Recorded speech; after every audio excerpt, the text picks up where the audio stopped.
boss. So today we have one Range Rover Velar come to install 1:1 original 360 camera. You can see the camera is here. And also OEM 1:1 ambient light, original fitting. And also steering. Come, let's go.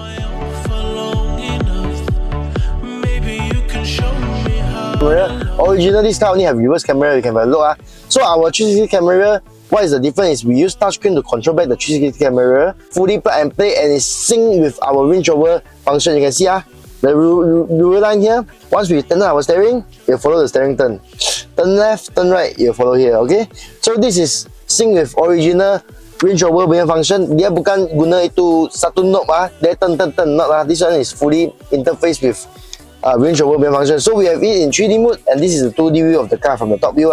So now if we go to 2D view, okay, we have front view, we have front wide view, rear wide view, front wide view. This is the most important view. This is our blind spot view. From our driving side, you can see this is the tire side. So we can see from this screen our tire here got anything. Because from driving side, this car is so big, very hard for us to view.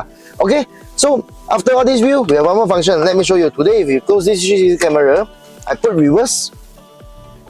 I reverse. See sensor? The sensor will come out from here. Front sensor, rear sensor, everything will come out from here. Okay?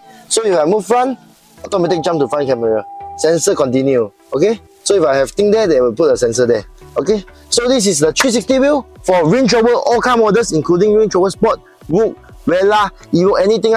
So want to find 360 camera? Find me. Saya bos ni, tapi saya bukan bos.